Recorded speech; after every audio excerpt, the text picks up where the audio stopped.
This is Jamie Drummond for Good Food Revolution. I am here with Christophe, who is joining us all the way from northern Piemonte. How are you today, sir?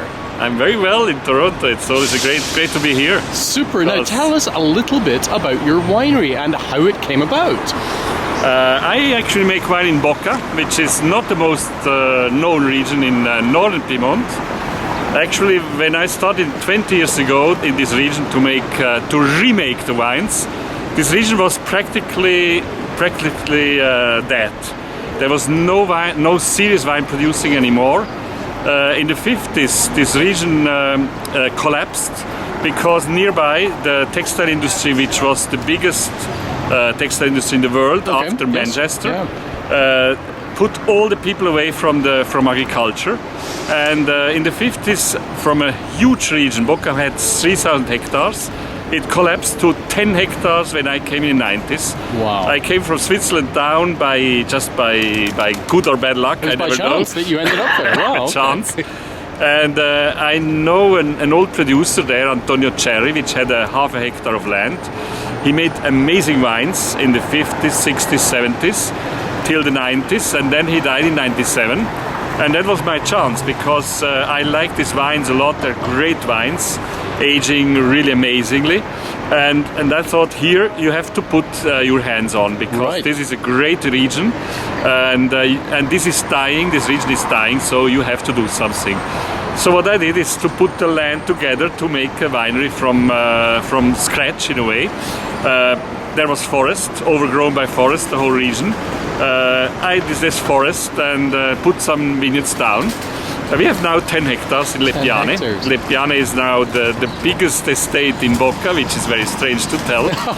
Far the biggest even. And these vineyards were kind of hidden. They were hidden in the forest, yeah? They were hidden in the forest. The vineyards were not there anymore. It's overgrown by forest. But there were terraces, right? Terraces, all the whole landscape was vineyard, but overgrown by forest. Right. And we had only to take away the forest and to remake the vineyards somehow. Were there any vines still surviving? No, it's a very strange thing that maybe because when they left they were ashamed a little bit. Oh. So to clean their memories, they uprooted everything. Oh wow! Leave no trace then. It's very strange. And the other version is because these people, especially in northern Piedmont, they are a bit short arms. They don't spend money a lot. They're afraid of. Short arms we tell. They were afraid that when they left, the neighbor could take over their vineyards. Oh wow! Okay. And that was a no-go. Maybe it was a family which they hated, and it was a no-go. So I think these 2 points was that they uprooted the vineyards, and then the forest came in. Wow. But the whole rest is there. You see the little water pits. You see the watering, the system where they to take the water away. Terraces, little walls. Everything is still in the forest. And the grapes that you grow there, you have a huge variety of grapes. Yeah, we have, of course. The most is Nebbiolo nowadays, but it was not always like this. Nebbiolo was always there in our region. It's the old Nebbiolo region in Piemonte. Long before Nebbiolo came to Barolo, our region was planted with Nebbiolo. And but we have also Vespolina, which is a very important grape. It's a relative of Nebbiolo. It's grown a lot in the northern Piedmont, and it was always put together with Nebbiolo. Vespolina and Nebbiolo formed the normal wines. And then we have a lot of Croatina, a nice grape when you ripe it well. We have Erba Luce, white wine, white grapes. We have also very unknown things which I discovered after when I came there. I didn't know that. Durazza, Slarina. All of those famous grapes. Malvasia di Boca. And we have 2 hectares of old vineyards which we took over from old people. We have all these grapes varieties. We have all this varietal in our hands. And they're all co-planted. They are co-planted, and we make even some wine named Majorina from these old fields, which is a field plant from all these 13 varieties which we have in our fields. That's a great thing. It's the old family wine in the region. Fantastic. And you were just telling me about your new explorations into white wine. Yeah, I start to do some Erba Luce. which is a very antique grape, maybe even longer than Nebbiolo, Really? maybe. And it's a very interesting grape. It was very famous 100 years ago, but then a bit lost, and maybe with the new technology it didn't help to make good wines.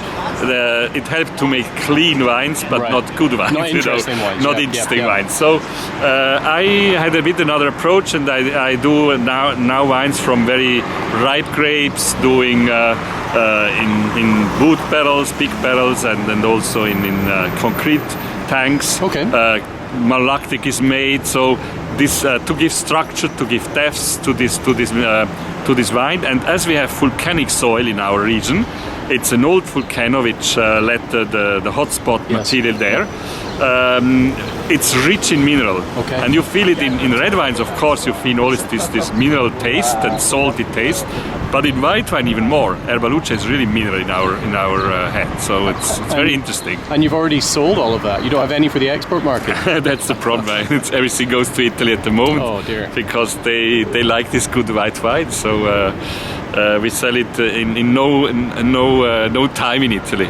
Right. Maybe in future it will come to Toronto. I'll look forward to that. So I'll look forward to that. that's- Now, with you being so far north in Piemonte, do you have challenges vintage to vintage with ripening, with frost, with all of these things? In a way, I would say we are a bit the winners in the climate warming.